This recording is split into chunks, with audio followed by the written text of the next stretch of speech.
The most watched television show of the 1990s was Seinfeld, a show supposedly about nothing. For those of you unfamiliar with the program, one of the central characters is a short, stocky, middle-aged man named George Costanza. He is a loser in every conceivable way. And so one day he's sitting in the cafe with his friends and he says, "My life is the opposite of everything I want it to be." George is always having a problem. He's chronically unemployed. He still lives at home with his parents. He always strikes out with women. He is just a loser in every sense you can be one. One episode, tired of his losing and mediocre existence, he has an idea about how to change his life. He should do the exact opposite of what he has been doing. It's called the Do the Opposite episode. Seinfeld says to him, if every instinct you have is wrong, then the opposite would have to be right. And so George decides, well, I'm going to start to do the opposite of everything I have done before.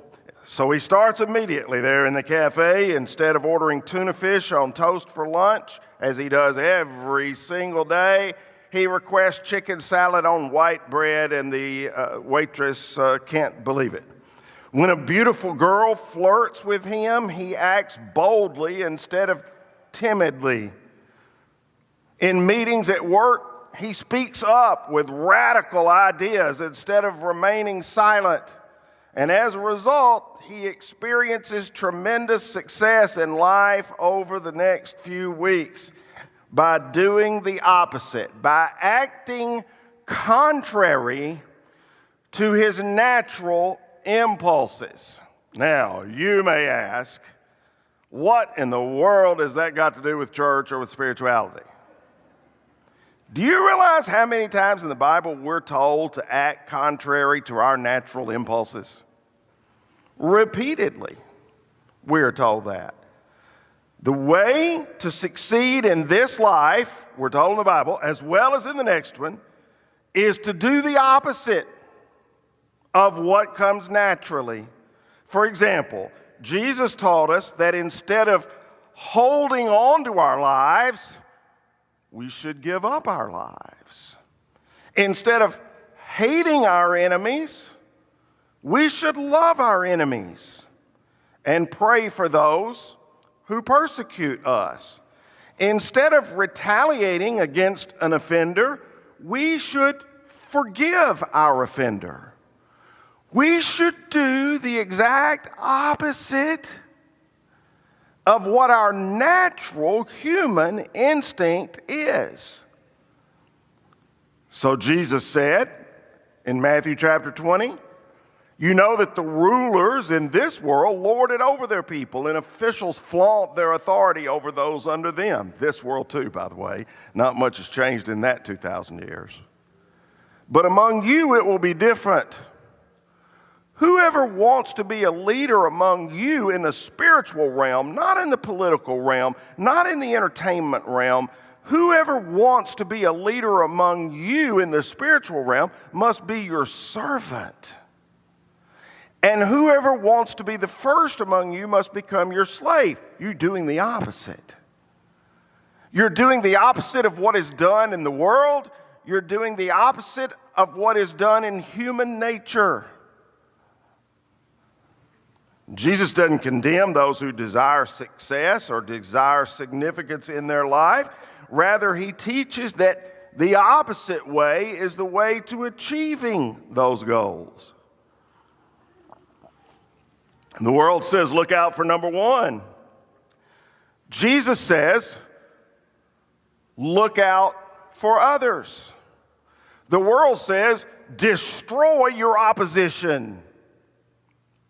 Jesus says, love your opposition. The world says, hold on to your rights and fight for your rights. Jesus says, give up your rights. And then he gave up his own, even as God on earth in the Garden of Gethsemane. The world says, rule others. Jesus says the opposite. Serve others. The world says, promote yourself. Jesus says, as we just sang, humble yourself in the sight of the Lord, and he will lift you up. 1,000 years before Jesus' time, Solomon understood this godly principle that genuine humility is crucial to the successful Christian life. And so laced throughout the book of Proverbs are these spiritual nuggets of wisdom about maximizing humility and minimizing pride. For instance, Proverbs 8 says, all who fear the Lord will hate evil, therefore I hate pride and arrogance and corruption and perverse speech. Proverbs 11:2 says, pride leads to disgrace, but with humility comes wisdom. Proverbs 16, 18, and 19, a very familiar verse, says, pride goes before destruction and haughtiness before a fall. Better to live humbly with the poor than to share plunder with the proud. Proverbs 18:12 says, haughtiness goes before destruction, but humility precedes honor. And then Proverbs 29:23 says, pride ends in humiliation. How many times have we seen that come true? While humility brings honor. If there's one theme you find in all these verses, it's that a prerequisite for failure is pride, while humility is a prerequisite for success. Somebody once said that pride is the only disease known to man that makes everybody sick except the one who has it. A lot of truth in that. One of the first books I ever read in ministry was the Criswell Pastor's Guidebook. W.A. Criswell preached at the same church in Dallas, Texas for over 50 years, and the book was just a phenomenal wealth of information about preaching and particularly long-term ministry in a church. But Criswell, one of the stories told in the book and often told about him is that when you went into his grand office, and it was indeed a grand office, one of the first things you saw sitting on his desk was a bound volume entitled My Humility and How I Achieved It. And when you picked it up, it was thick, man. It was about that thick. But you opened the book and you found hundreds of blank pages. So I was thinking about that when I was writing this lesson, but I realized on Amazon right now there is actually a book titled My Awesome Humility and How I Attained It. We're going to send this lesson to this Glenn Aubrey guy. That's what we're going to do at the end of today. You see, when we think of humble people, we tend to conjure up images of milquetoast men or cowering women. But Solomon asserts that without this character quality, we are doomed to failure in life. Humility. So for a moment, let's set aside our preconceived ideas about humility and try to gain a more accurate understanding of what humility really is and what it isn't. Perhaps the best way to look at humility is to consider its opposite, because we're doing the opposite today. Its opposite is pride. If there is one sin God hates above all others, it is pride. Pride is what got the devil kicked out of heaven, because the devil said, according to Isaiah chapter 14, I will rise up as high as God, and as a result of that, it got him kicked out of heaven. In one of my books, I define pride as the attitude that credits ourselves with our successes and blames others for our failures. A prideful person believes that every good thing that happens in his life is the result of his own hard work, of his own common sense, of his own ingenuity. He's certain that in any conflict, the other person is wrong and he is right. He's convinced that he possesses all the skills necessary to handle any problem that arises. He doesn't have any need for other people, and he certainly doesn't have any need for God. That's pride. The proud person has a very, very large estimation of himself. When I think of this word, I remember a story told about Muhammad Ali. In fact, Muhammad Ali used to tell it about himself. Quite often when he was the heavyweight champion of the world, he had been seated in the first class section of an airplane, and the attendant came by and told him to buckle his seatbelt. And he said, I'm Superman, and Superman don't need no seatbelt. And the flight attendant said, well, Superman don't need no airplane either. Buckle up. Ali used to love to tell that story actually on himself. Let's identify some specific ways to demonstrate humility in our lives. And the first one's tough. This is tough for most people. And that is admit your mistakes. Admit your mistakes. When my kids were growing up, I used to constantly tell them that I used to lead singing for Dolly Parton and for Brenda Lee. And that I had, on at least one occasion, maybe two, led singing for Amy Grant. And they'd laugh at me and they'd say, oh, sure, Dad, sure you did, sure you did. So we were cleaning out my mother's house. I found this picture in the church directory of my church, Radnor Church of Christ, of Carl Dean, who is still her husband, and Dolly Parton. And then this picture of Brenda Lee, who at that time had the #1 song in the world. And right there is where I led singing, right behind where that guy's tie is, right there. Right there. And so I did. It's the truth. I led singing. Now, that sounds prideful in a sermon on pride, doesn't it? So let me sort of bust through that pride bubble for you, okay? Though I led singing multiple times for those two and then once or twice for Amy Grant, not a single time did any of the three of them ever come up to me and say, you know, you should try singing for a career.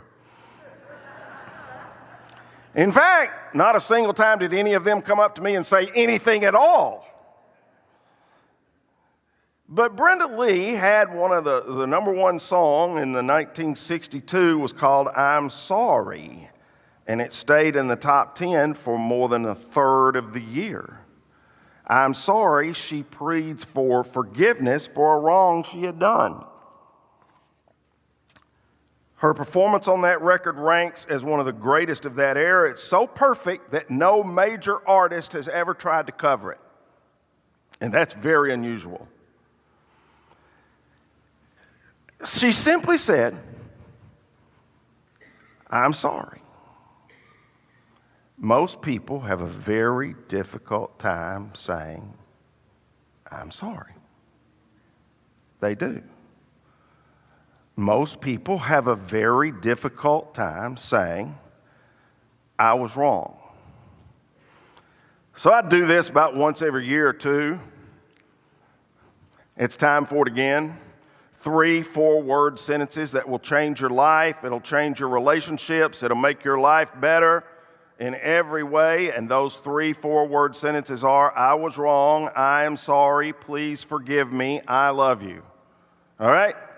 Repeat those 4 after me, please. I was wrong, I am sorry, please forgive me, I love you.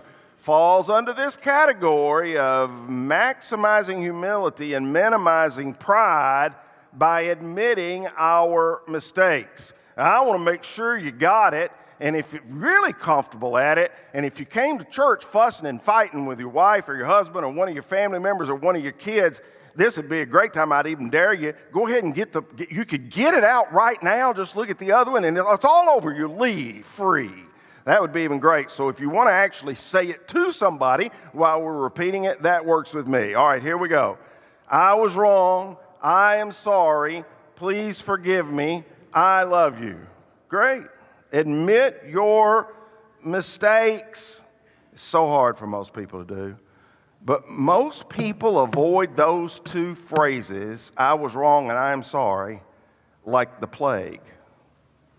We have become a finger-pointing culture filled with people who are always trying to shift the blame. People who admit that they have made a mistake or wronged someone might serve up an apology, but then they almost always add on some sort of qualifying comment to diffuse their guilt, hinting that they messed up because of something outside of their own control. One of the worst apologies in the world is, I'm sorry if I offended you. You know why? You've just put the blame back on the person. You've double punched them. Harry S. Truman was well known as president for keeping on his desk a little sign that says, "The buck stops here." The fact is, none of us are always right, and we all need to admit it when we discover that we are wrong. Why do we instinctively try to cover up our mistakes? Why do we instinctively try to cover up our blunders? Why do we instinctively try to rationalize them away? Why do we instinctively try to find somebody else to scapegoat and blame? I don't know, we do. But Solomon said, people who conceal their sins will not prosper, while if they confess and turn from them, they will receive mercy. Solomon didn't need to look any further than his own father to see the truth of that principle. In spite of David's attempts to cover up his sin with Bathsheba, everybody in the kingdom wound up knowing what their leader had done. More importantly, God knew what David had done. It was only after David admitted his mistake in that beautiful duet of Psalms, Psalm 51 and Psalm 32, that he was forgiven by God and by his people. You want to minimize pride and maximize humility? Learn how to admit it when you're wrong. Learn how to admit your mistakes, and share praise and recognition with other people. The greatest accomplishment in Solomon's life, by anybody's estimation, was the building of the magnificent Solomon's Temple. It was a massive project that involved thousands of workmen and millions of dollars over multiple years. And when dedication day finally arrived, Solomon was careful not to praise himself. He was careful not to hog the limelight.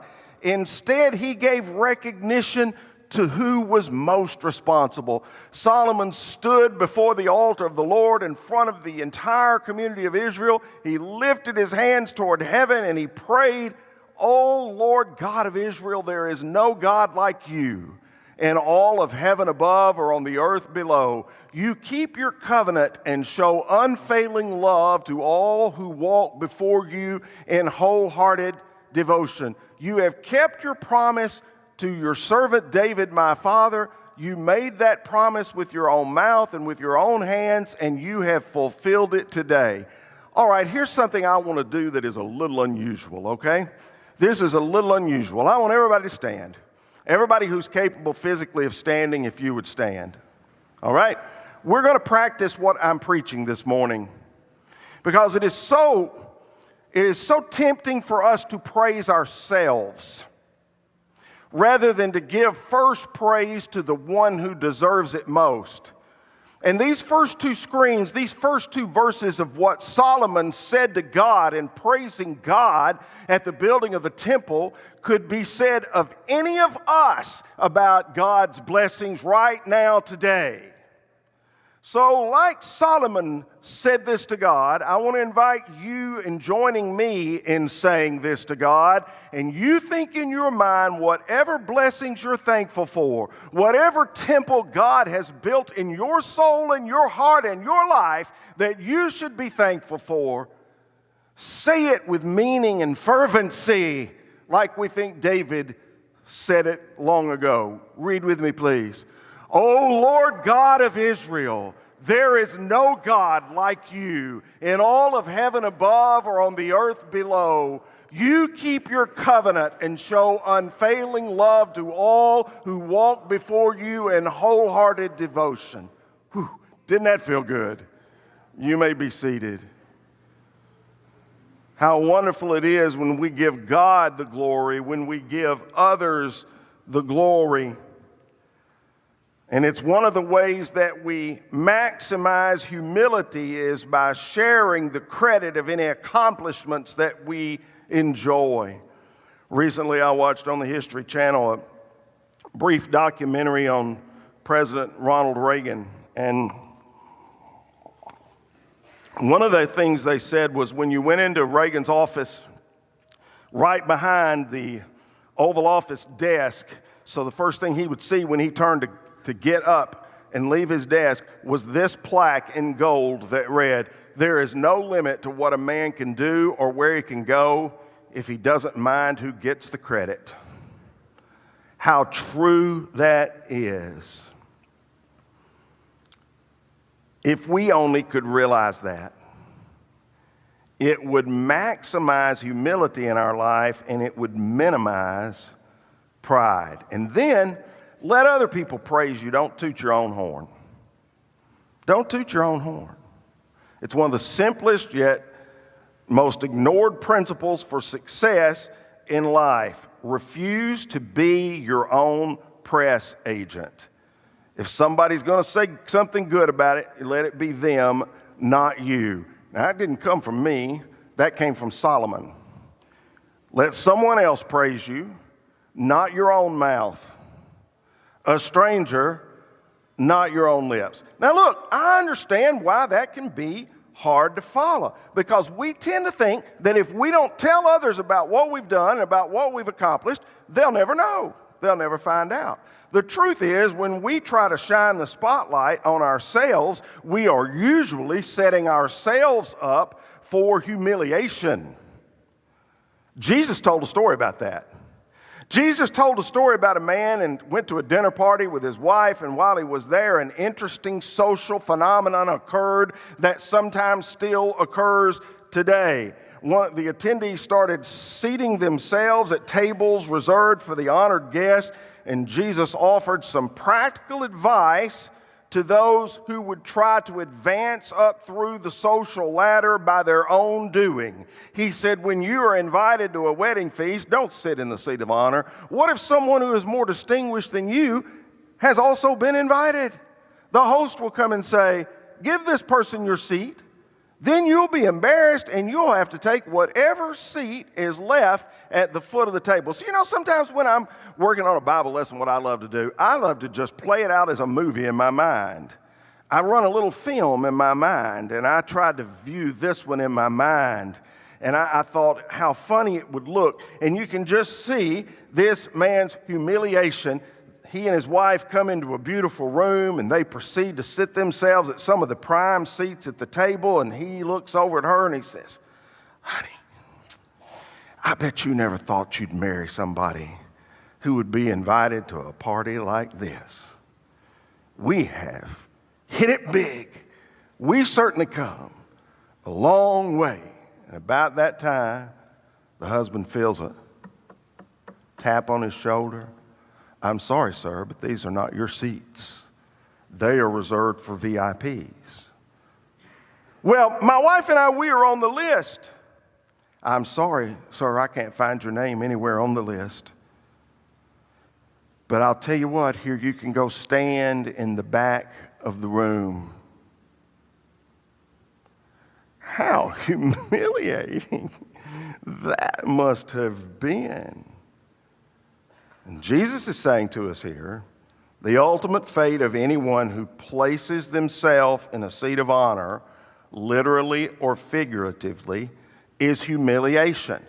If somebody is going to praise you, let it be somebody else, not your own lips, because, Jesus said, those who exalt themselves will be humbled, and those who humble themselves will be exalted. How are we going to go about this difficult task of maximizing humility and minimizing pride?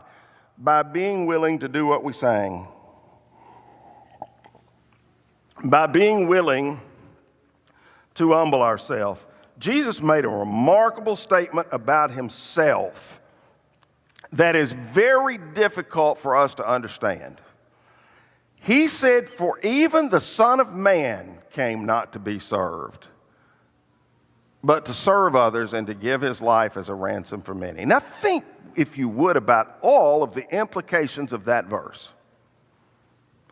Jesus was the literal God-man, God on earth. There were kings, there were leaders, there were rulers on earth who had people serve them. And Jesus says, no, even I came not to be served, but to serve others. And I think about that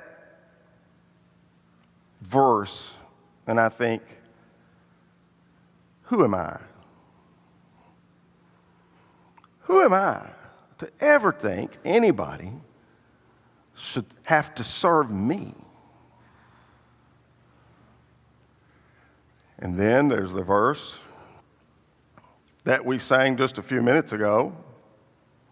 Was my thumb going through all that? Humble yourself in the sight of the Lord, and he will lift you up. Think about it. Jesus was God. He had every right to show us his good works, his miracles, his objectives. He had the Creator's prerogative over the creation. But instead he said, I came to serve. That's the essence of humility. The essence of humility is a willingness to sacrifice our comfort, our pride, our rights for a greater purpose. Husbands, if you want to send your wife into cardiac arrest, go home this afternoon and say, honey, I have the rest of the day off today. What can I do around the house to help you and to serve you only for the rest of the day?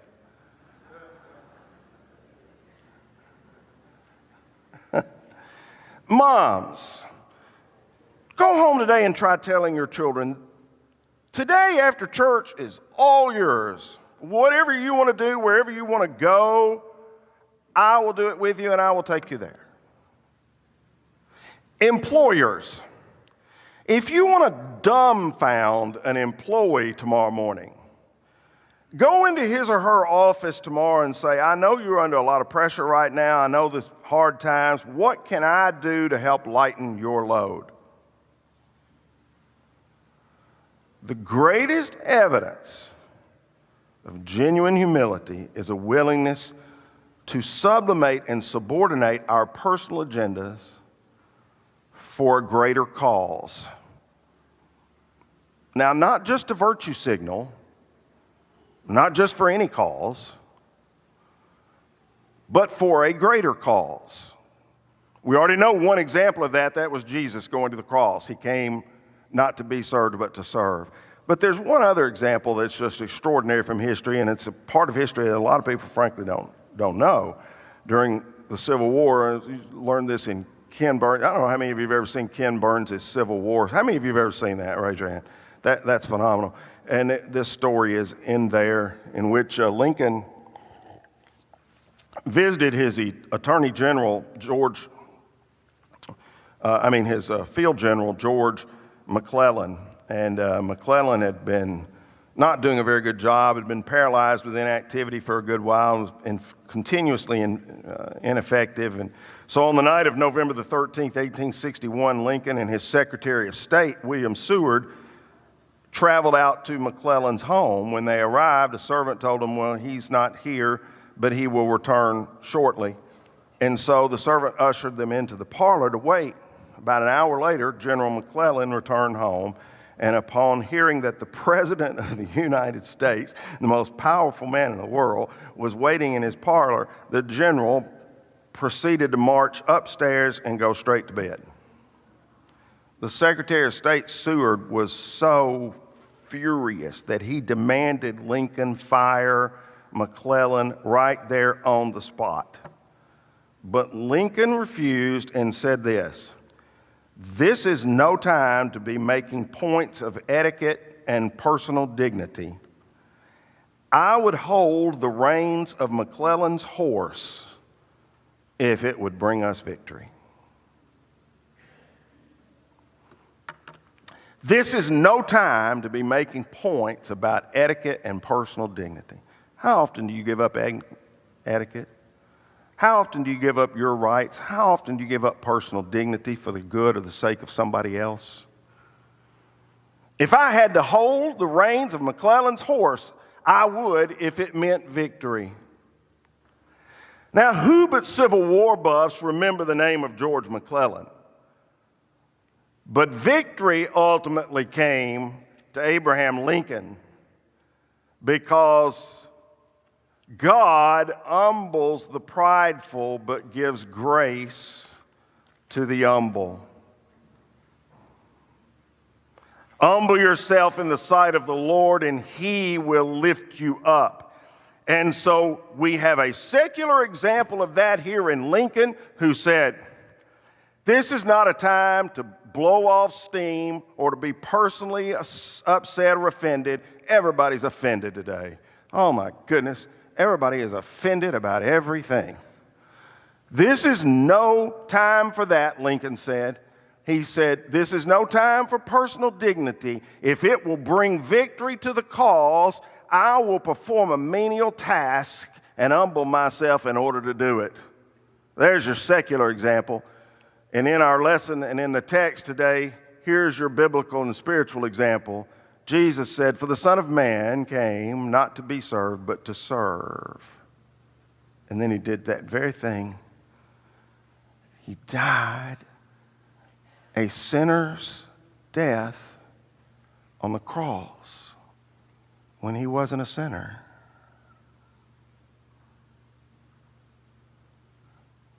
Humble yourself in the sight of the Lord, and He will lift you up.